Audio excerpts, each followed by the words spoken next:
You know, the winter meetings are very important, obviously, but it's so funny, you know, all the meeting, everybody's here, and you expect, oh, the only time the deals are done are at the winter meetings. And I know last year the Shields thing was done afterwards, but for you, what is it like for you here? Because you're also seeing some old friends and good buddies. What's it like, Joe? Fraternity party.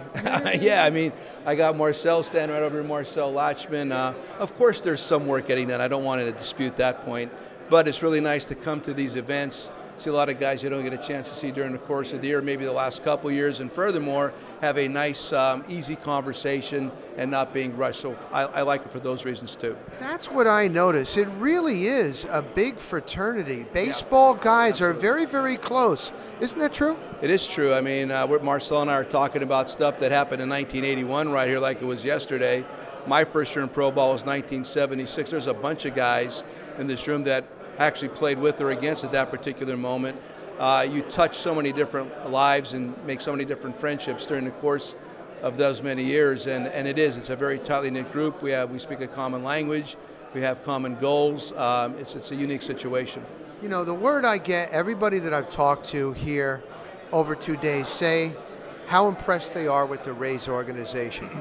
And then on the flip side, I think maybe everybody just expects now automatically, oh, the Rays will be there and in contention. And it's not that easy. You guys make it look easy, but it isn't that easy. Of course it's not that easy, but we expect to be there on an annual basis ourselves. I mean, since we kind of flipped the whole thing in 2008, we did not make it, 2 years since then? It's a very disappointing feeling. When the season begins, we always believe that we're going to the World Series. Last year we had a really nice year. Boston was just a little bit better than us last year.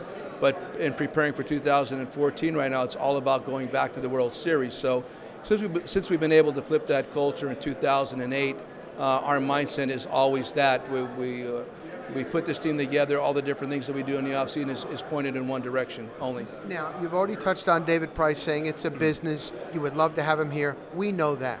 But when it comes down to it, is it Andrew Friedman? Do you let him work the phones and talk to the GMs, and then does he come, or do you say, hey, man, let me have him till maybe the trade deadline? How does that work? I don't say that kind of stuff. Honestly, I don't. I would never say that. We work in unison here. We have a lot of conversations in advance. A lot of the conversations occur during the course of last season. You come to this particular moment, he and I have been talking on the phone a lot prior to Orlando. So, and then furthermore, it's about him in the front office and Stu and our scouting department also. I really believe I have one job. Whoever the 25 guys or the 40 guys are on the roster, my responsibility is to work with them and hopefully get back to the playoffs to win a World Series. That's my busy time of the year. This is Andrew's busy time of the year. And what I do is I support him. I support the decisions. I've never really ever, listen, nobody wants to lose to David Price. Nobody wants to lose to James Shields. Absolutely not. But if you do, you don't cry about it. You work with what you have and what you get, and it's always worked out pretty well. Do you like what you have right now? Are you still as confident that you guys can make that run, Joe? Well, yes. I mean, I've always, and the guy to my right will attest to my optimistic perspective.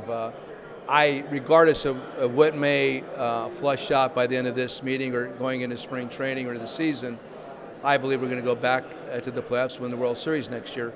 I know it might be minus some people that are very good and are really important to us, but you don't cry about that stuff. You get the next guy and you make it fit somehow.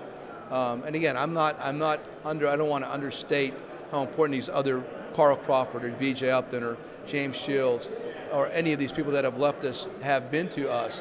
But the way we work and the way we operate and our mindset and our philosophy, we know that we may lose some really good people. And it's our job to then find the next replacement part and make it work.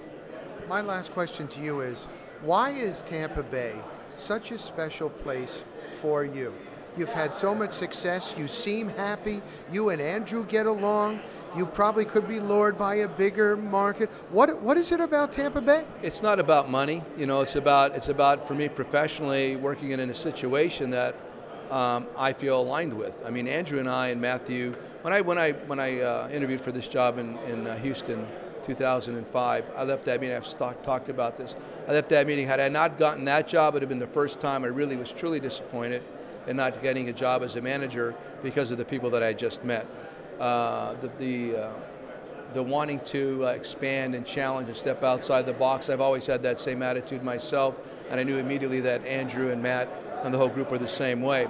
So philosophically, as friends, we were very closely aligned in a lot of our beliefs, and so to go anywhere else just for a couple more bucks doesn't make any sense to me. And furthermore, really become ensconced in the landscape in Tampa Bay, the people. I love the topography, I love the area. There's so much love about the Tampa Bay area. So I tell you, like before, like I said, when the plane lands, I feel home.